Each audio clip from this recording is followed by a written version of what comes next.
Hey, it's Keith from Outlaw Speed Shop, and this week we're going to be working on a Lamborghini by Majorette. This is a 50-cent swap meet find, and I'm looking forward to tackling it.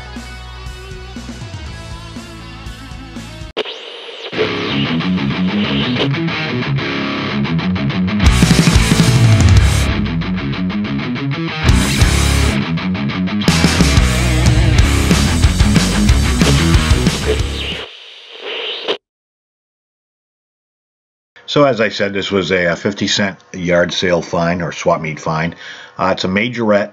It's a red Lamborghini that's seen better days. Majorette's a France-based company, and the car was in overall good shape, except for I'd say the wheels, and there was a lot of scratches and body wear, obviously, but the chips and so on and so forth. The windshield was a lot of surface scratches, but nothing deep. Overall, it was a very well put together kit. I bought the monoblock wheels, the gold ones, with this car in mind, thinking I was going to paint it red, which I do. And first off, I was a little concerned about the wheel size. The Majorettes, if you looked, there's a lot of gappage between the top of the wheel and the bottom of the fenders.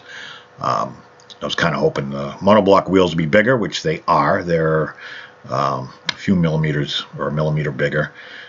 Nothing fancy, but it was enough to fill in what I needed to, and it worked out pretty well.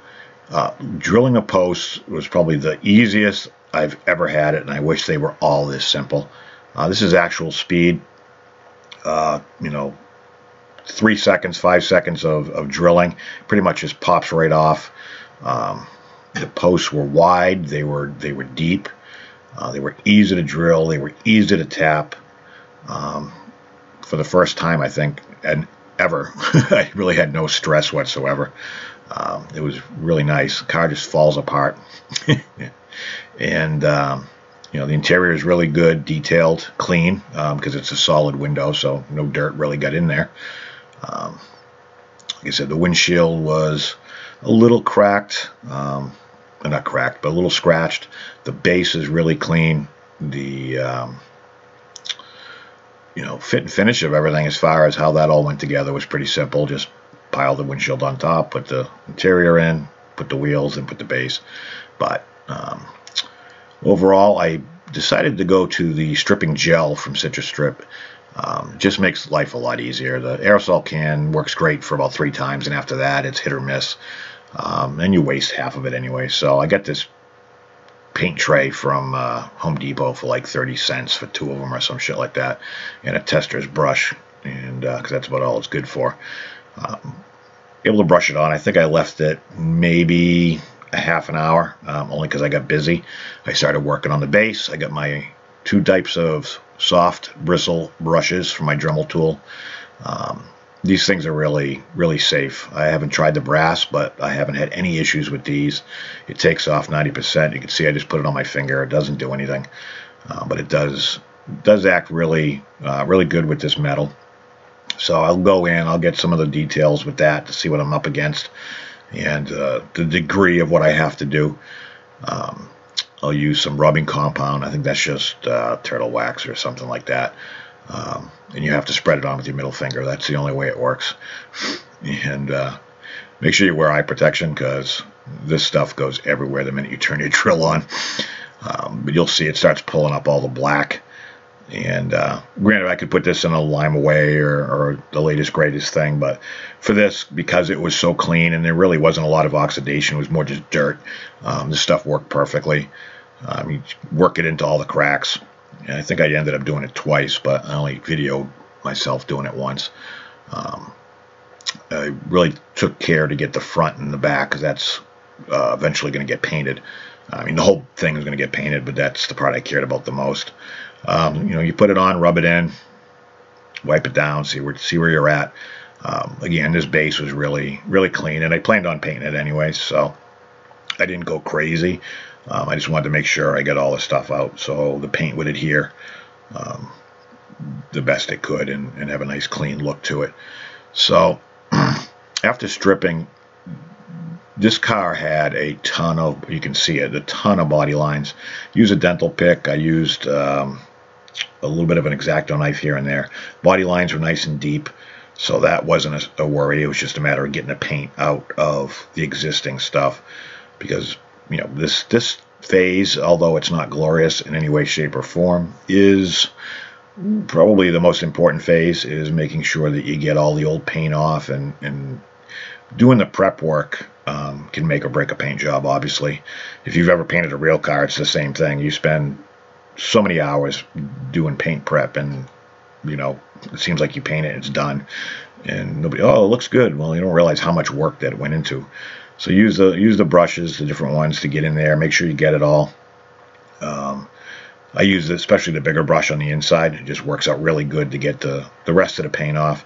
I was going red anyways, but you know, you don't want anything kind of lingering around that can blow off when you start painting. So you want to make sure you get as much as you can.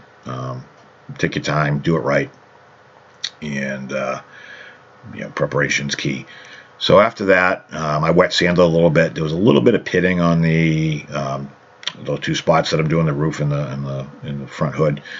I started off with some 6, then I went to 1,000, 2,000, and then I think I finally hit it with 3,000. Probably a little overkill considering I was going to prime it anyways, but I decided to go with a dark gray primer. And but before I did, I wiped it down with mineral spirits. Again, preparation, paint prep.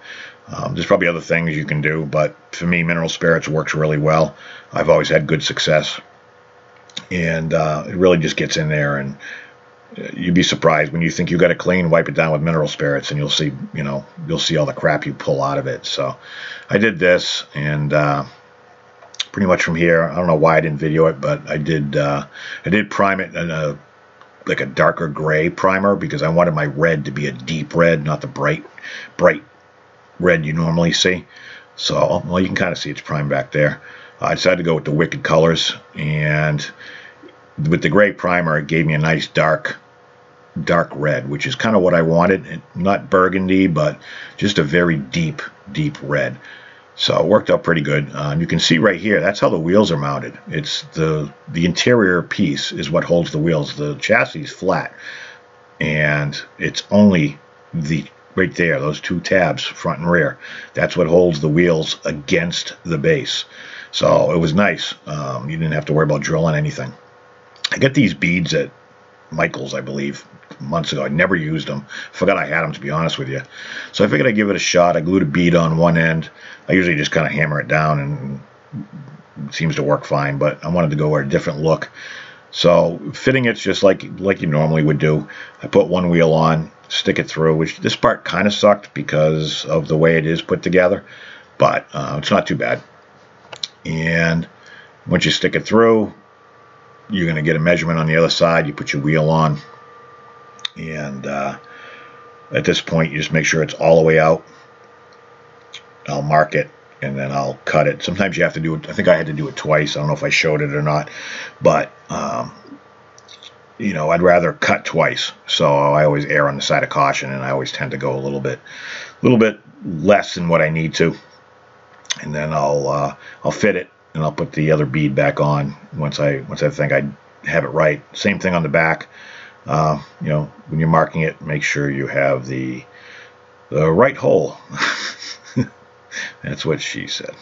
Anyways, so make sure you go. You know, I went a little bit wider on the back, only because the back just had more room, it seemed like, with the fender flares. Could have just been an optical illusion, but I just paid more attention. I let them offset just a smidge. Then after that, I just kind of got my paint pens out. I dabbed a little bit on my palette, used a toothpick and a small brush, and detailed the lights.